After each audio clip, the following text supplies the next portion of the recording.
2 Coríntios 5, 18.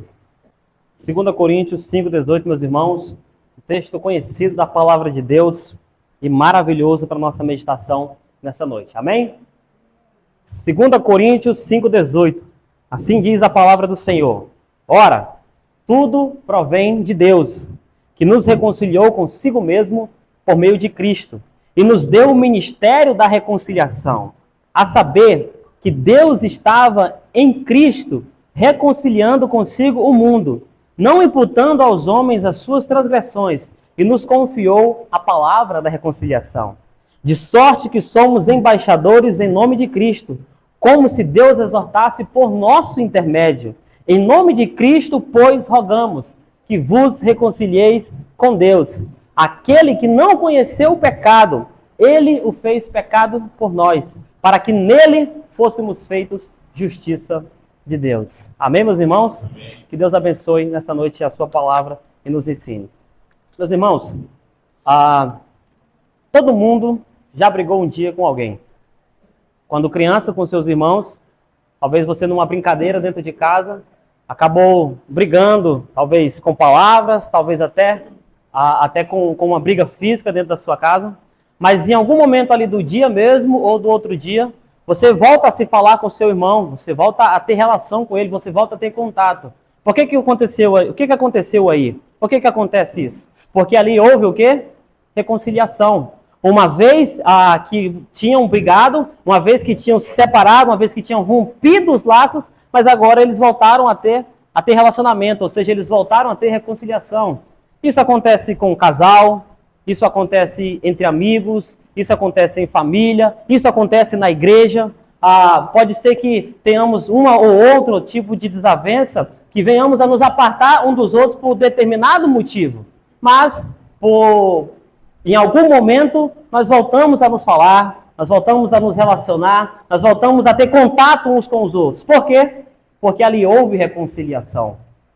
Tá certo? Onde há reconciliação, ali há restauração de relacionamentos. E é sobre isso que eu quero falar nessa noite, sobre a reconciliação. Todavia, a reconciliação que nós vamos falar nessa noite não é somente uma reconciliação entre familiares, não é somente uma reconciliação entre amigos ou uma reconciliação entre irmãos da igreja. Se fosse isso, já seria uma bênção pensar sobre isso. Mas o que nós vamos pensar nessa noite, meus irmãos, é da reconciliação de Deus com o mundo. É da reconciliação de Deus com os homens. É de como Deus se reconciliou e nos reconciliou nele. Tá certo? E aqui já começa, meus irmãos, a maravilha da reconciliação. Porque nos exemplos que eu dei, é uma reconciliação até maravilhosa, porque é uma reconciliação entre homens, entre seres humanos. Só que esses exemplos que eu dei é reconciliação de pecador para pecador. A reconciliação que nós vamos ver nessa noite, ela é tão maravilhosa, porque é a reconciliação do Deus Santo com os pecadores. Tá certo? Então é aqui que ela já começa a mostrar a maravilha da bênção e a bênção que é essa doutrina da reconciliação. Porque se já é maravilhoso você ver um casal, amigos, ou até mesmo membros de igreja se reconciliando, imagine você ver pecadores se reconciliando com o Deus Santo. Daí o quanto que ela é maravilhosa. Mas nós devemos pensar, antes da reconciliação, nós devemos entender que para que haja reconciliação, um dia deve ter havido uma briga. Um dia deve ter havido uma desavença. Para que haja reconciliação, antes tem que ter acontecido, uma desavença. E entre nós e Deus aconteceu uma desavença. E a causa da nossa desavença com Deus foi o pecado.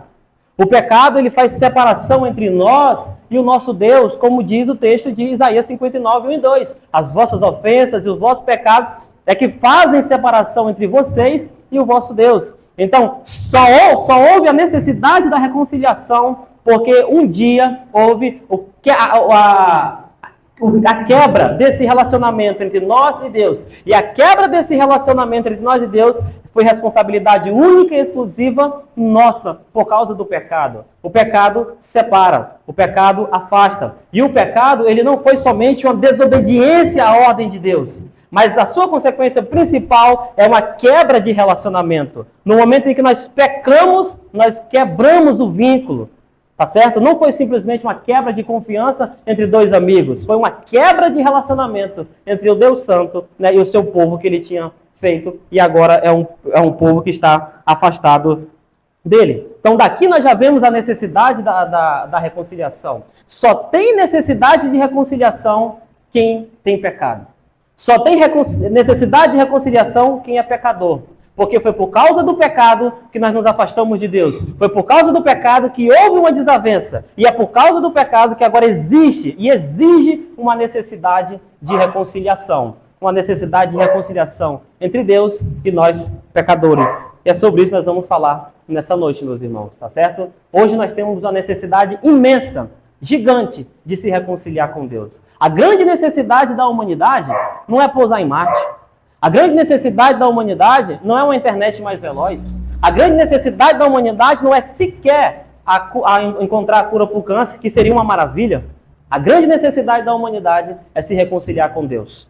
A grande necessidade da humanidade é voltar a ter relacionamento com Deus, que outrora foi quebrado por causa do pecado. E nós vamos conhecer algumas verdades sobre reconciliação nesse texto belíssimo que o apóstolo Paulo escreveu aos Coríntios. Um tema muito pertinente, haja vista o que tinha acontecido entre Paulo e os Coríntios.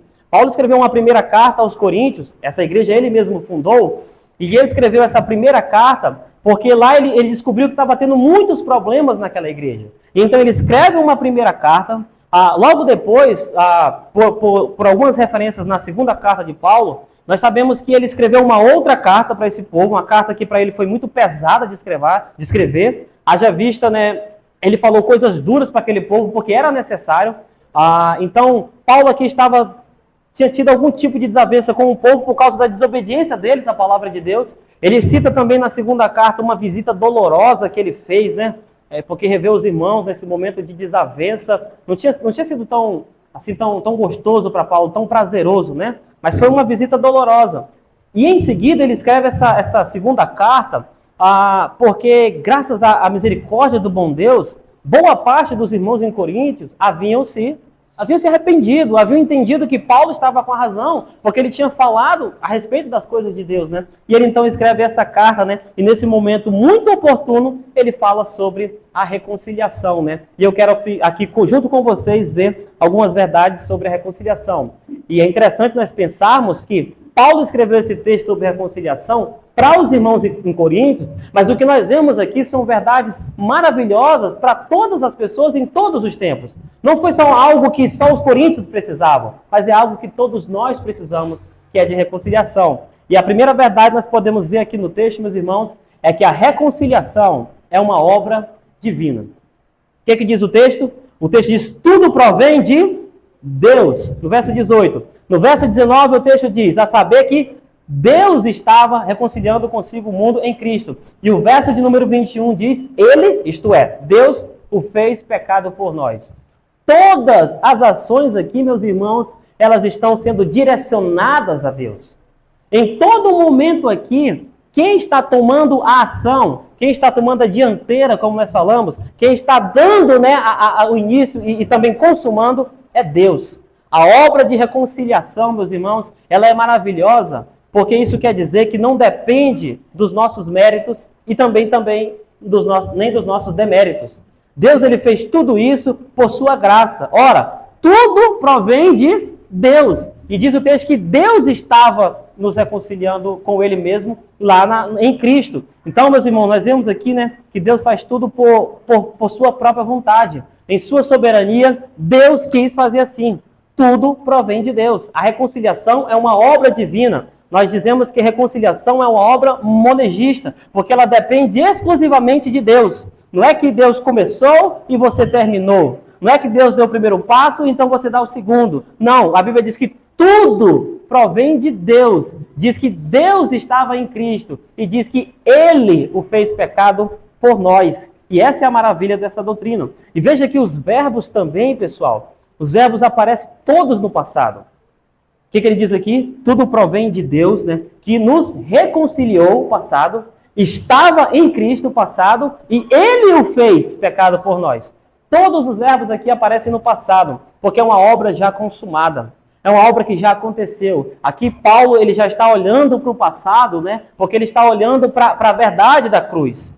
Tá certo? Então, a verdade da cruz é uma obra consumada. A obra de reconciliação já foi consumada. Deus já fez. E Ele fez tudo. Tudo depende dEle, tudo é por Ele e para Ele. Amém? E a Ele seja a glória. Meus irmãos, e essa obra, meus irmãos, ela é divina e ela foge, inclusive, da lógica e do padrão humano. Porque quando se você imaginemos quando você era criança e você brigou, sei lá, com seu irmão, eu falo irmão porque eu tenho muitos irmãos, e aí o seu pai soube disso, que você foi o culpado lá da confusão. O que seu pai faz? Seu pai faz você pedir desculpa para o seu irmão. Por quê, né? Porque você foi o culpado. Porque você foi o ofensor, né? Então, dentro da lógica humana, é o ofensor que vai lá em busca de reconciliação com o ofendido. Veja, meus irmãos, que a obra da reconciliação divina, ela foge a esse padrão. Porque o ofensor somos nós. Mas quem vem em busca de reconciliação não fomos nós, mas foi o ofendido. E isso é algo maravilhoso, meus irmãos. E essa é a lógica divina. A lógica de Deus foge dessa lógica humana. Na lógica de Deus, não é o ofensor, né, que vem em busca de reconciliação, mas é o ofendido. Deus foi o ofendido. Quando nós pecamos, foi nós que quebramos o relacionamento com Deus. Mas foi Ele quem veio em busca de reconciliação. E essa é que está a maravilha. E quando nós oramos para esse Deus Santo, esse Deus Supremo que nós acabamos de cantar, e vemos Ele vindo em busca de reconciliação, nós não temos nada que fazer a não ser dar glória para Ele.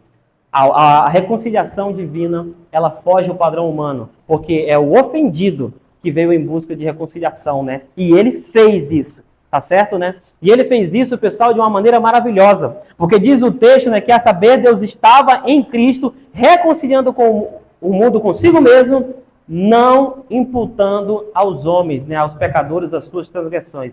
Isso aqui é interessante, pessoal. A palavra imputação, ela é uma palavra comercial. E ela significaria literalmente colocar na conta de. Colocar na conta de alguém. Então veja que o texto está querendo dizer aqui, ó, que a reconciliação é uma obra graciosa. Porque Deus reconciliou consigo o mundo e não colocou isso na conta, não colocou o pecado, né, a causa da desavença, Deus não colocou na conta dos pecadores, tá certo? Mas isso também não quer dizer que Deus fez vista grossa para o pecado. Que Deus fez, como nós dizemos no Brasil, né? Que Deus fez do jeitinho brasileiro, colocando a poeira para debaixo do tapete. Não, Deus não passou a mão na cabeça dos pecadores e disse, tá tudo bem, né? Vamos deixar. Deus não pode fazer isso, porque a Bíblia diz que Deus não pode contemplar o mal, Deus não pode contemplar o pecado, porque Ele é santo. Mas ainda assim, Ele não colocou na conta dos pecadores. Então alguém tem que ter levado essa dívida, né? Se não foram os pecadores. E se Deus também não pode fazer vista grossa para o pecado, alguém teve que levar essa culpa, né? E nós sabemos quem foi esse alguém. Diz o texto, né, que ele não colocou, não imputou isso aos homens, tá certo, né? Porque foi em Cristo. Cristo foi essa oferta. Foi nele que Deus colocou, né, a culpa do nosso pecado. E isso nos leva à segunda verdade dessa doutrina, que a reconciliação é uma obra cristocêntrica. A reconciliação é uma obra que tem por base a pessoa e obra de Cristo. O que diz o texto? Tudo provém de Deus, que nos reconciliou consigo mesmo por meio de Cristo. O que diz o texto? O texto diz a saber que Deus estava em Cristo. O verso 21 diz, aquele que não conheceu o pecado, Deus o fez o pecado por nós, para que nele, isto é, Cristo, fôssemos feitos justiça de Deus. Então, aqui, meus irmãos, fica claro que Deus não fez vista grossa ao pecado.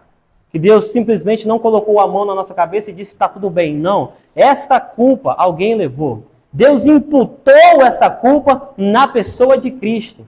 Tá certo, né? E essa é a maravilha dessa doutrina, que ela é cristocêntrica. Foi Cristo quem levou a culpa, né? Foi Cristo quem levou os nossos pecados, né? Diz o texto que foi por meio de Cristo, em Cristo, aquele que não conheceu o pecado, para que nele fôssemos feitos justiça diante de Deus. Então, Cristo é o alicerce, a fundação, a base, o meio, a ponte, qualquer expressão que você quiser usar, que fale que Cristo é o autor e consumador da reconciliação, qualquer uma delas serve, porque é uma obra cristocêntrica.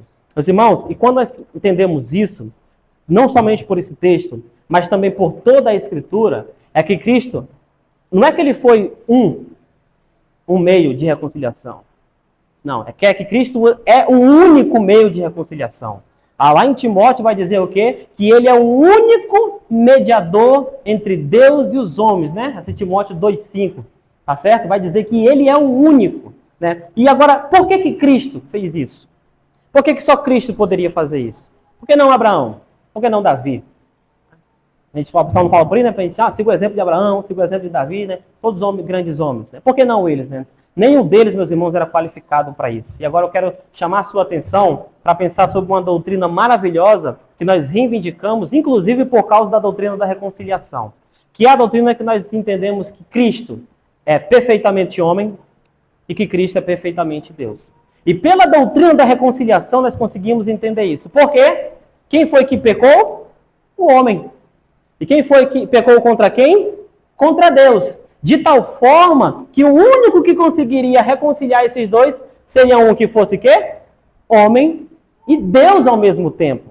Então essa doutrina, ela não é somente um conhecimento teológico para nós. Ela é uma verdade maravilhosa. Ele é o único, é só ele. Tá certo? Não é nenhum santo, não é nenhuma mulher. Tá certo? Não é o pastor, não é o bispo, não é o papa. Nenhum deles está qualificado para poder fazer isso. Somente em Cristo. Diz o texto que Deus estava em Cristo, né? Que ele o fez pecado por nós. Então, somente Cristo é que pode ser essa ponte que liga pecadores que transgrediram a lei de Deus com esse Deus santo que exige que nós sejamos santos também. Amém, meus irmãos? E nisso nós vemos, pessoal, aqui que Cristo é o nosso grande substituto. Porque o verso 21, dá uma olhada comigo, diz assim, ó, aquele que não conheceu o pecado, ele o fez pecado por nós, para que nele fôssemos feitos justiça de Deus. Lá no verso 19, diz o texto que Deus não imputou as transgressões aos pecadores, né, aos homens, né? Mas aqui diz que nele nós somos feitos justiça. Aqui, meus irmãos, nós vemos a doutrina da substituição. A doutrina que nós podemos chamar de a grande troca. Se por um lado Deus não colocou assim a conta dos pecados em nós, tá certo? Mas Deus colocou algo em nós. O que Deus colocou em nós? A justiça de Cristo. Para que nele fôssemos feitos justiça de Cristo. De tal forma que quando Deus olha para nós, ele não vê mais os pecados, porque os pecados ele colocou em Cristo. E o que Deus vê agora é a justiça. Não a justiça minha, porque não há justiça alguma em mim. Não há mérito em mim nenhum, somente em mim só há demérito. E aí o que Deus fez? Colocou a justiça de Cristo em nós, e agora Deus olha para nós e vê somente essa justiça. Tá certo? Por isso que agora tem como ter reconciliação. Porque pecador com santo não dá para reconciliar. Mas justo com justo dá para reconciliar. Agora nós somos justos. Não por algo nenhum em nós, mas porque ele colocou em nós. Lembra da doutrina da imputação? Foi imputado, foi colocado na nossa conta a justiça de Cristo. De tal forma que agora Deus olha para nós e vê a justiça perfeita de Cristo. E essa é a maravilha. E agora sim, nós podemos ser reconciliados com Deus. Agora sim o relacionamento está restaurado, né? Então essa doutrina maravilhosa nos ensina isso. Que Cristo é o nosso substituto, né? Foi a grande troca que aconteceu na nossa vida. Pois bem, meus irmãos, isso vai nos levar a um questionamento e a um terceiro ensinamento sobre essa doutrina. O que faremos agora, uma vez reconciliados, né? Isso é interessante. No final do versículo 19, ele diz, e nos deu o ministério da reconciliação. O 18, perdão. O final do versículo de número 19 diz, e nos confiou a palavra da reconciliação. Verso 20 diz, de sorte que somos embaixadores em nome de Cristo, como se Deus exortasse por nosso intermédio. Em nome de Cristo, pois, rogamos que vos reconcilieis com Deus. Meus irmãos, uma vez reconciliados, agora nós somos chamados ao serviço. Agora nós somos chamados, né, a exercer esse ministério da reconciliação. E a palavra ministério significa serviço. Uma vez reconciliados, veja que a Bíblia diz que Deus nos confiou a palavra. E a palavra aqui quer dizer a mensagem. Quer dizer que uma vez que nós fomos reconciliados com Deus, agora nós devemos ser proclamadores dessa reconciliação. Agora nós devemos ser aqueles que vão falar dessa reconciliação. Agora nós devemos ser aqueles que vão avisar as pessoas de que elas precisam também se reconciliar com Deus. Por isso que o apóstolo aqui diz, em nome de Cristo, nós rogamos que vos reconcilieis com Deus. Tá certo, né? A grande tarefa, digamos assim, o grande serviço daqueles que foram reconciliados com Deus é anunciar essa grande obra de reconciliação. Tá certo? E para isso, né, o apóstolo Paulo vai dizer que nós somos porta-voz disso. Nós somos aqueles que vão falar agora. Ele nos confiou a palavra da reconciliação, né? Deus colocou para nós essa tarefa, tá certo? Ele nos deu esse ministério. Foi um presente de Deus, um presente maravilhoso, para que a gente possa agora falar, para que outros também possam conhecer essa verdade, tá certo, né? E o apóstolo aqui, é certo que o apóstolo ele era um embaixador especial, porque ele era um apóstolo. Todavia, né, nós como cristãos reconciliados com Deus, nós também gozamos desse grande privilégio de porta-voz da mensagem de reconciliação. Agora nós devemos ir lá, meus irmãos. Agora nós devemos ir lá, né, e tocar a trombeta da reconciliação, né? Isso é o que fazia um arauto, né? Nós temos uma grande organização na nossa denominação chamada Embaixadores do Rei. E esse versículo é o versículo-chave, né? Nós chamamos de divisa. E lá no manual do arauto, né? É ensinado aos meninos que eles devem ser arautos. Mas o que é o arauto, né? O arauto, ele é o representante do rei que ia lá em praça pública e tocava a trombeta e falava o que é que o rei dizia. Seja ela uma sentença de perdão, seja ela uma sentença de condenação. Ele ia lá e tocava a trombeta e falava, ouçam agora em nome do rei fulano de tal, nós proclamamos tal coisa. Esse é o ministério do cristão reconciliado com Deus. Você deve tocar a trombeta, tá certo, né? E avisar. Rogamos em nome de Deus que vos reconcilieis com Ele. Essa é a tarefa daquele que foi reconciliado com Deus. Nós somos representantes de Deus, meus irmãos. Veja que ele diz que de sorte que nós somos o quê? Embaixadores. Essa expressão embaixador significa alguém que fala em nome do outro. Ou pelo menos alguém que representa outra pessoa. O embaixador americano está no Brasil, por exemplo. Ele está representando quem? Os Estados Unidos. O embaixador brasileiro está lá nos Estados Unidos. Ele está representando quem? O Brasil. O embaixador de Cristo está aqui representando quem? Representando o Senhor Jesus. Você é um representante de Cristo. Tá certo, né? Você não vai ver, usando aqui um exemplo bem chulo, mas importante, você não vai ver o embaixador brasileiro, ou pelo menos não deveria vê-lo, ele defendendo os interesses do governo boliviano.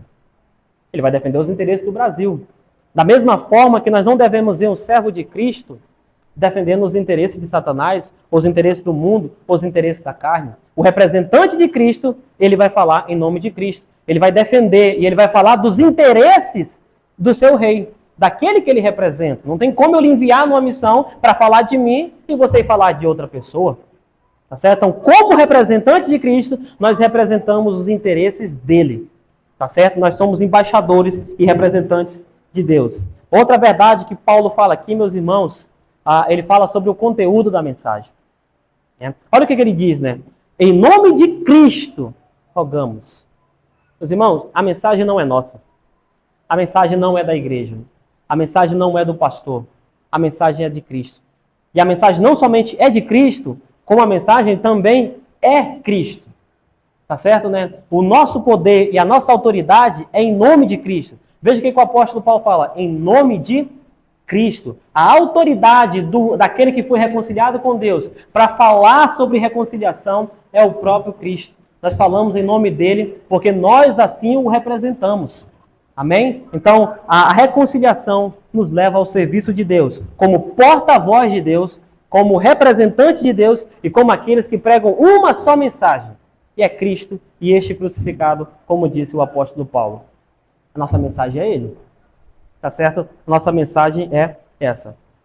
O que nós podemos entender aqui, meus irmãos, e eu quero aqui pensar com vocês, é que essa reconciliação que Paulo fala aqui, ela é extremamente importante. E eu queria fazer uma aplicação tripla aqui para nós. Que sentido? A amplitude dessa reconciliação é para que todas as pessoas se reconciliem com Deus. Amém? É um apelo. Esse é o apelo, para que elas se reconciliem com Deus. De tal forma que a primeira aplicação é para aqueles que ainda não tiveram seus relacionamentos com Deus restaurados.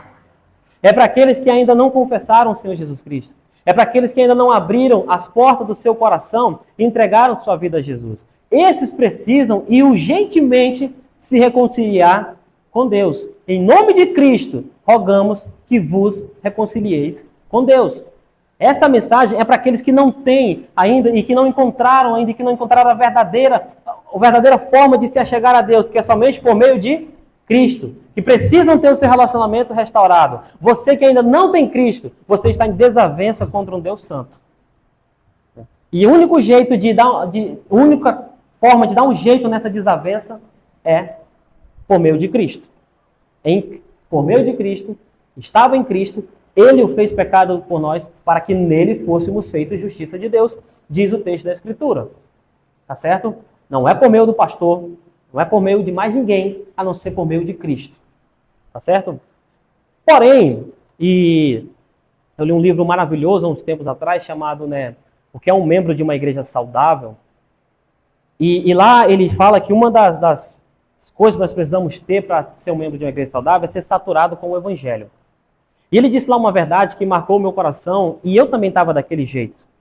De que uma vez que nós somos cristãos, quando nós ouvimos algumas mensagens evangelísticas que falam sobre salvação, que falam sobre reconciliação, que falam sobre justificação, nós tendemos a não dar muita importância.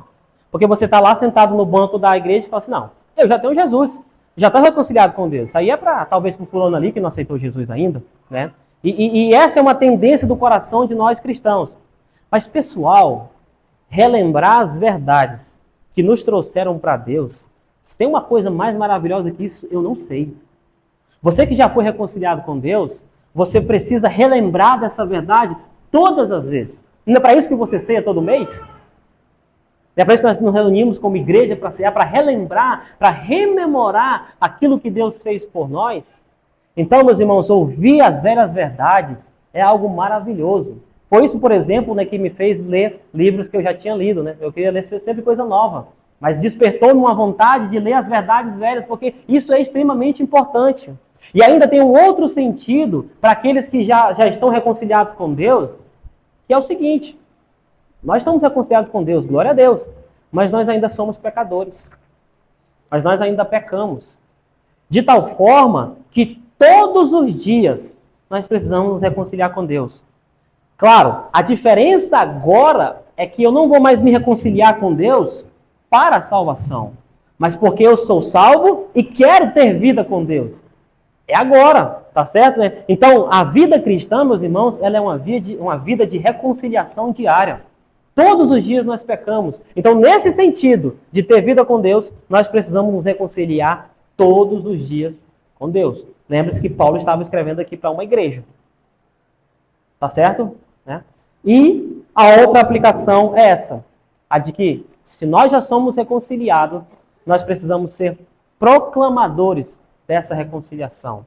Veja só, meus irmãos, aqueles que ainda não experimentaram, precisam experimentar a reconciliação. Aqueles que já experimentaram, precisam experimentar e desfrutar dessa maravilha todos os dias da sua vida, relembrando essas verdades maravilhosas. E também precisa proclamar ao mundo que vos reconcilieis com Deus. Amém, meus irmãos? Então, nessa noite, eu quero deixar essa palavra com você, viu?